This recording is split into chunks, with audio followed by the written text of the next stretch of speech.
You hear so many actors say this sort of thing, but it has truly reminded me of why I fell in love with this in the first place.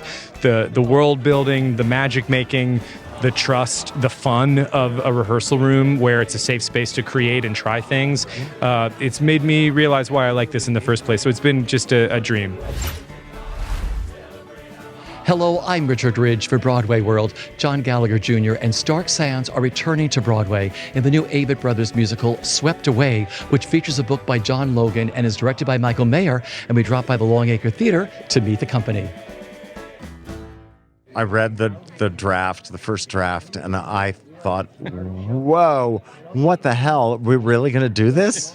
Because it goes, there's quite a journey. It's very exciting, and it's like an adventure story, and it's colorful and bright with lots of energy and enthusiasm, and then things go wrong, and it goes, as bright and exciting and colorful as it is, it gets quite dark as well, and then it gets... The light shows up again at the end. So it's a beautiful journey he created in 90 minutes. So it's unbelievable. I've never, ever done anything that was as epic as this, that had only 4 characters at the center of it, and that was as short durationally as this. So that's really interesting. That these characters, they're almost like archetypes. And then when paired with these very rich, emotional songs that are so full of so much humanity and so much delicacy in there and texture, that paired with a very lean book is fascinating to me. And it's just amazing to watch it. When we do a run through, I'm still caught up in it. And I'm like, oh my God, I can't believe that's going to happen right after that. It's incredible. I haven't been on stage in New York since 2016, and I haven't done like a commercial run of a Broadway musical since 2010. So it's been a minute. I've spent the last kind of 6-ish, 7-ish years of my life dreaming of getting this show to this point. So the gratitude is through the roof. We've been working on this show since the first production at Berkeley Rep in 2022. So it's been a 3-year journey of doing different regional tryouts before making it to Broadway. So we're all just pinching ourselves. Audiences fell in love with this at Berkeley and in Washington. What do you love about the audience's reaction, how it's moving people? It's very... It's a wonderful mix of Broadway fans or theater fans and Avett Brothers fans. And I remember this, I'm looking at Michael Mayer and John Gallagher Jr. as I say this, but when we brought American Idiot to New York, there was a mix, the same mix. It was the Green Day fans and the Broadway fans. And so there's this wonderful overlap that happens where the music fans, they feel like they're at a concert, so they're a little bit more vocally responsive, and they might be able to clap along like they would at the show, and it gives permission to the Broadway theater goer to sort of like loosen up and become part of the story as well. I mean, we've really become like a brotherhood, and I just adore every night. What adventure are we going to go on as actors?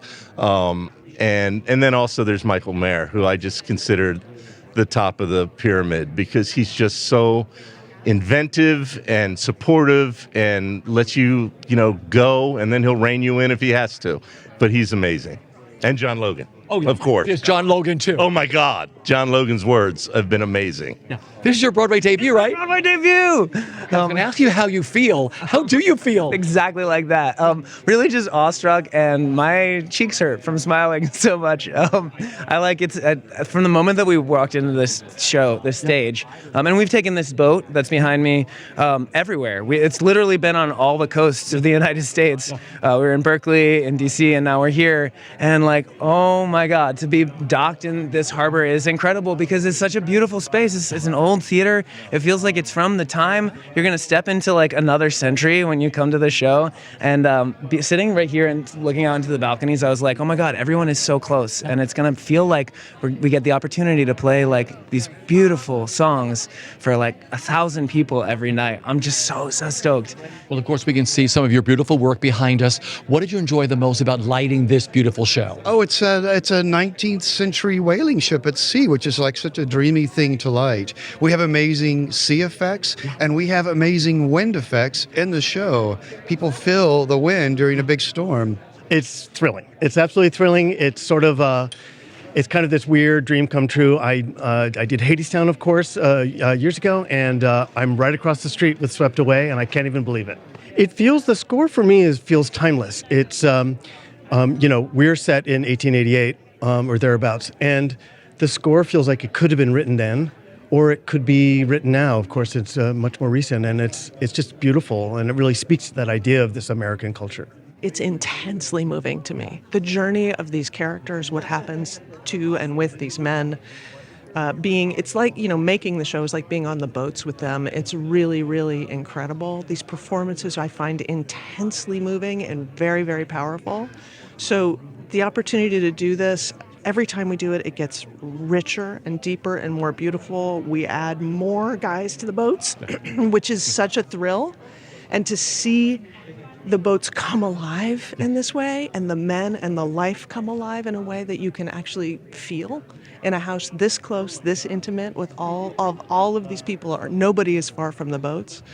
And it's been a complete joy.